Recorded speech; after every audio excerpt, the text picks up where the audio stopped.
All right guys, this week's product spotlight, we're gonna be going over our carbon fiber intake manifolds that we did for the Coyote engine platform.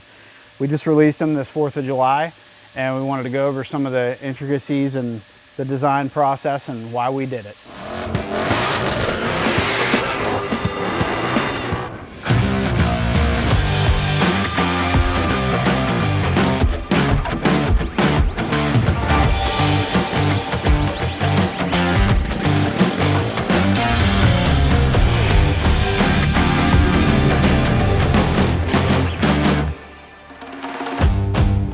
All right, so first things first, let's talk carbon fiber real quick. So SPE is obviously very into carbon fiber. I know a lot of people like it. We really like it.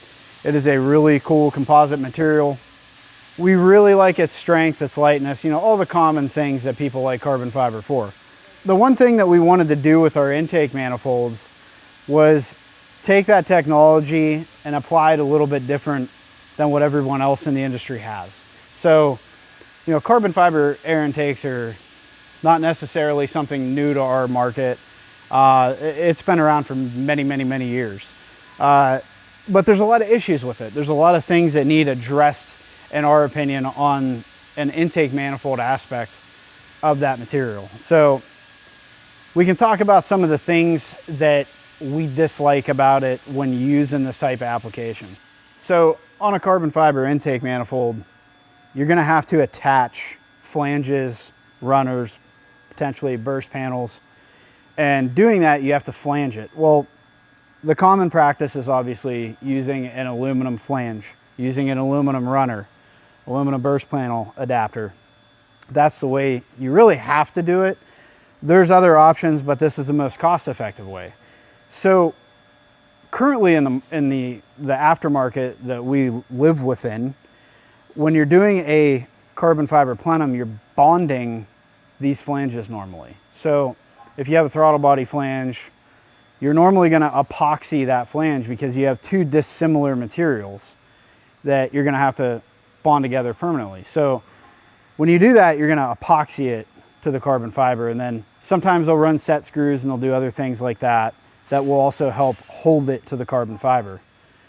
The thing that becomes an issue with that is carbon fiber, like any other material, it flexes. So on a carbon fiber plenum, an aluminum plenum, it doesn't really matter what the material is. Under boost pressure, it's gonna flex, it's gonna change, because you can't, in the manner that we're using these intake manifolds, you're not gonna be able to have a perfectly cylindrical manifold that'll deal with pressure perfectly. So keeping that in mind, when you're attaching flanges to a carbon fiber, being that it's dissimilar from aluminum or whatever material you're using, you're gonna have to bond it, pinch it, put set screws on, whatever. And when you're putting two dissimilar materials together and you're bonding them in that aspect, as it flexes, it's gonna eventually break down that bond. That's a huge downfall. And that's one of the failure points of the other stuff that's available right now. So we wanted to eliminate that. So our manifold doesn't use any epoxy attaching. Everything's bolted together. Our intake manifolds, 100% lifetime guarantee on all the mechanical aspects of it. We've tested them for a rated pressure, so an operating pressure of 130 PSI.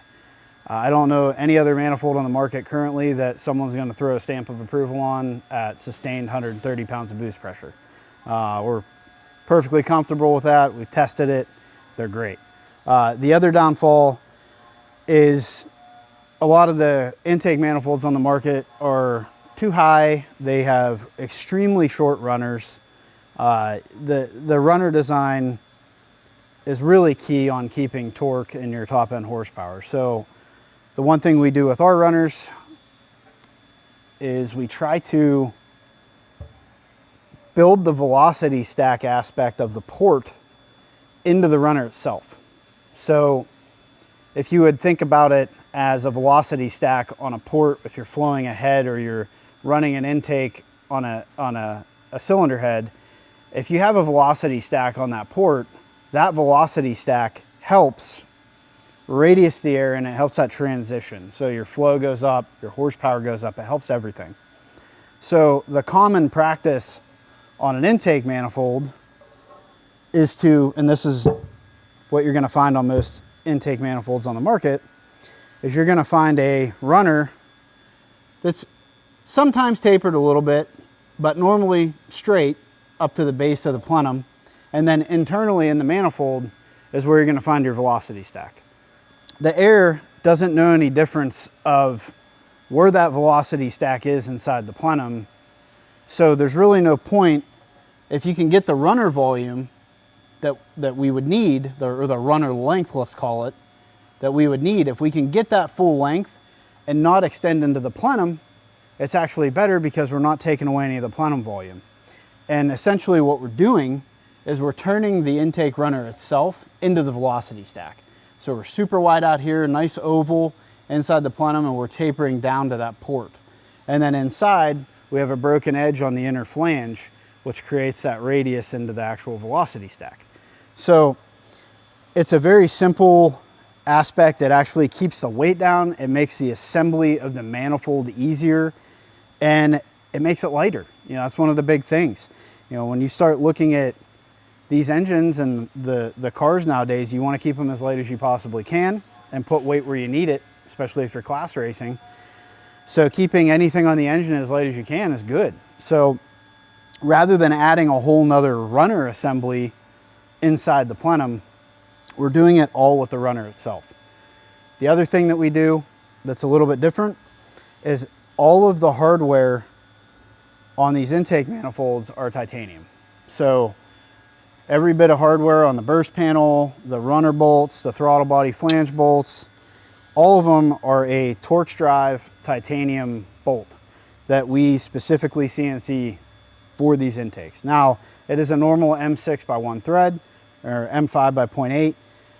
It's a standard thread, so if you did need to replace it, you can replace it, but we do make them custom for this manifold because we're achieving the torque that we need and we're keeping the weight as far down as possible. So that's obviously, if we're going the carbon fiber route on an intake manifold, we want it to be as light as we possibly can. It only makes sense.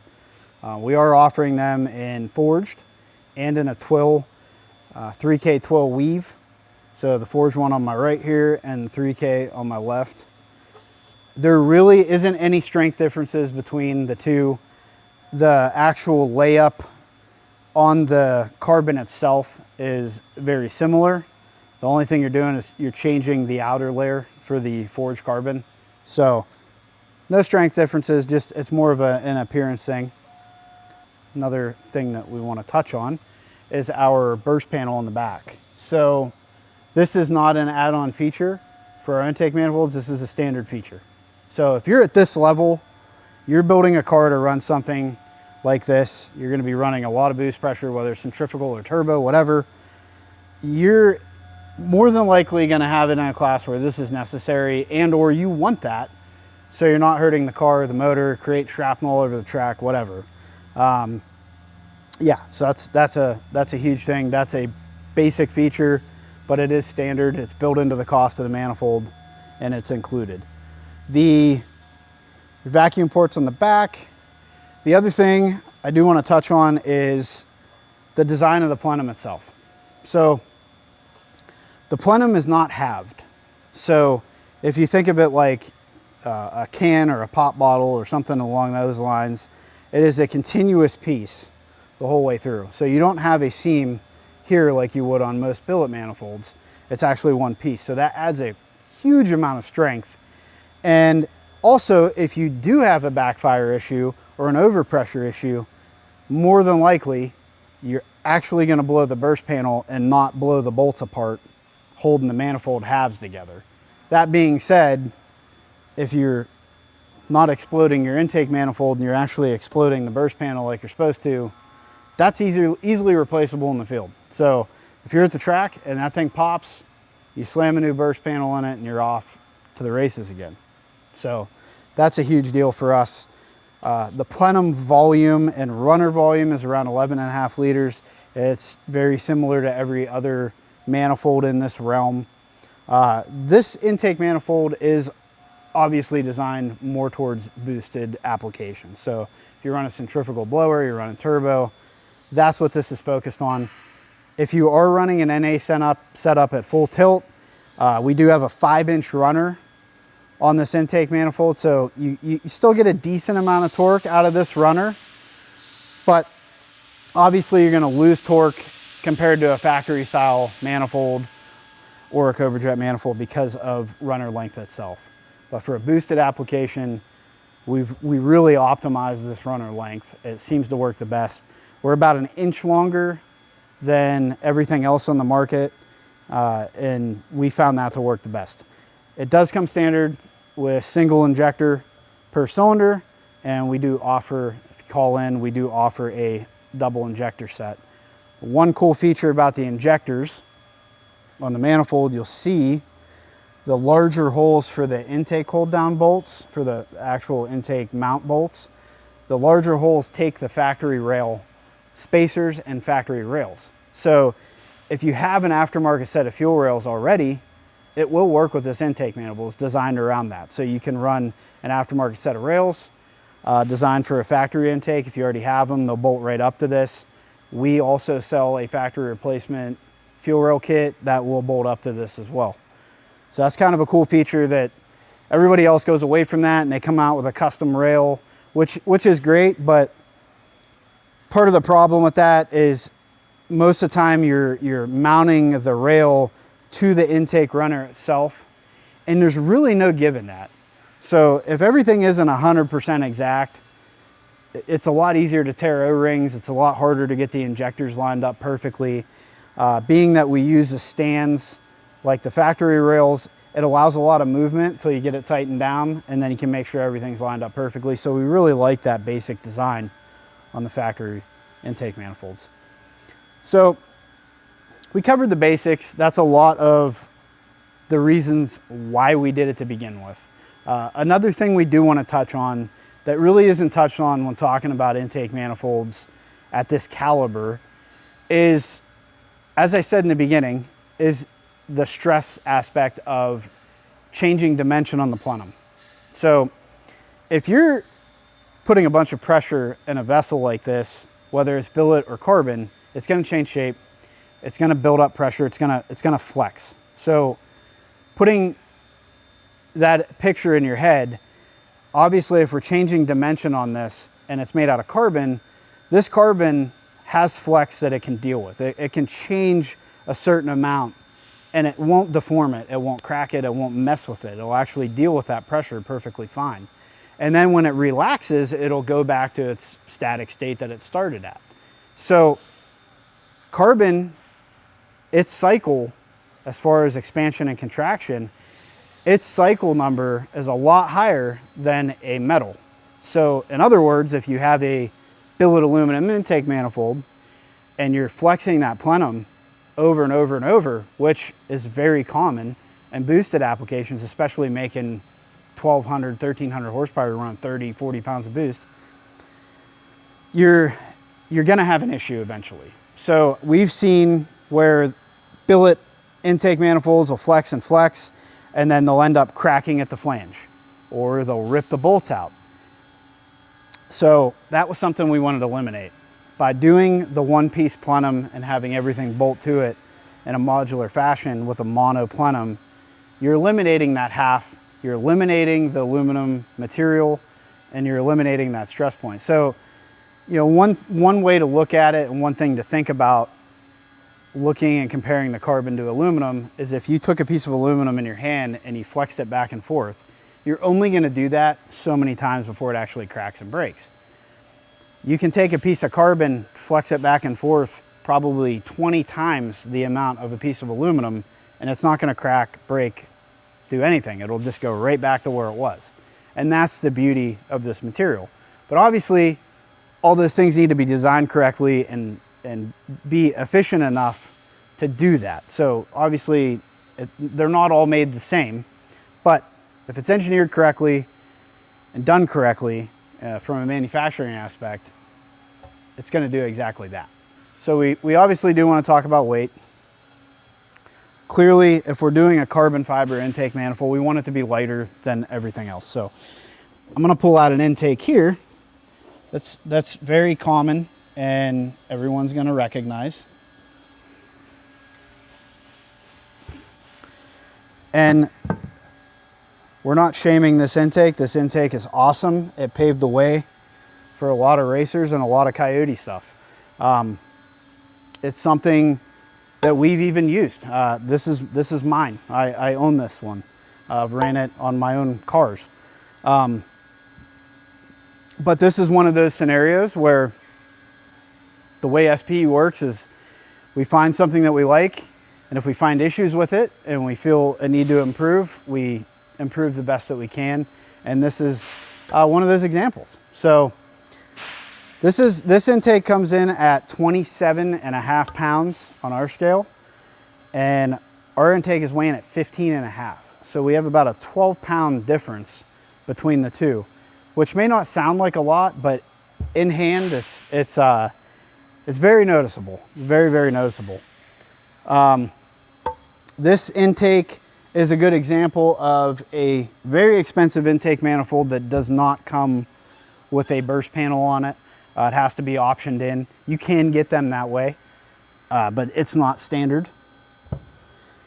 This is also a good example of a straight runner versus our tapered runners. So you can kind of see the difference. It's very straight, and that requires having velocity stacks, that inner runner setup that bolts in here. You can see the actual halves of this manifold. So that was what we were talking about with the split plenum. You can see where the bolts are at. Now, being that it's designed this way and being that it's billet, there's only so many ways that you can do a billet plenum. To do this out of a solid chunk and not do it in halves would just be insane. You know, we make a lot of billet parts as well, and it's just not feasible. The customer wouldn't even be able to afford it. You would have such a high price on that, it wouldn't even be worth it. So this is the common way to do a billet plenum. As I stated before, now that you have a joint here, it's not only easier to flex on the bolts, but it also allows the lid to move more and the base to move around more. So under pressure, we've seen instances with cars running these intake manifolds and other similar billet intake manifolds where the lids are actually flexing and changing dimension quite a bit. In some cases up to 1/8 of an inch or more. And the thing is, as I stated before, as this flexes and goes up and then comes back down, you're stretching and then relaxing it. You're only going to do that so many times with aluminum before it fatigues. And that's one of the things that we wanted to eliminate. That's a huge issue for us, especially with everybody cranking their engines and cars to the moon. You know, it's nothing to see a Coyote engine make 16 to 1800 horsepower nowadays. So, you know, these guys are on the cusp of 3000 in some scenarios. So it's nothing to be putting that kind of boost pressure into these engines. So we wanted to have something that would solidly support that, and also not just support it, but, you know, give you that warm fuzzy feeling that you're not worried about something breaking or having issues with it. You know, just to make it clear, you know, we took a lot of inspiration from stuff that started to pave the way and really did our own thing with it. You know, there isn't another intake on the market that looks like this. There isn't a runner that looks like this. We really took a lot of inspiration from a lot of the products that are out there that help pave the way. So we're just taking it to a different level. We're going a different route with it. And this is just a comparison of a really good product with ours as well. So, all right, so one other thing, the throttle body adapters. So we do offer 3 currently. We are going to come out with more because when we initiated the design of this intake manifold 2 years ago and started testing it, things have changed. So the newer F-150 has a different bolt pattern, and there are a couple other options that we want to add. So we're going to do that. Currently, we have the 20 Plus GT500. We have the standard Coyote throttle body bolt pattern for most of the Mustangs. And then we also have an LS mechanical bolt pattern for like a 102 millimeter LS throttle body. So Sealing wise, we use a factory throttle body gasket on the Coyote, and we have an O-ring seal on the head that we provide with the intake manifold. So we are actually finishing up a car in the shop in the background, the car that we're doing the 9-inch IRS conversion rear end on. It'll be running this manifold. You'll eventually see that out. We'll have that out and running some radial stuff with it. And then we also have this on a Pro Stock car and a couple other cars now that are doing some third-party testing for us. We just started the third-party testing a few months ago, and up to that point, we had obviously done everything in-house and have had great luck with it, and we're super excited to have it released and get them out in the world. All right, guys, that about wraps up this video on our carbon fiber intake manifolds for the Coyote platform that we just came out with. If you guys have comments in any form, whether it's constructive criticism or actual questions on something we missed, let us know. Put them in the comments below. We'd appreciate it. If you like this content, hit the thumbs up. It lets us know what you guys are enjoying as far as the videos go. And if you want to see more Ford content and stay in tune with our business and the type of stuff that we do, please subscribe to the channel, and we'll catch you on the next one.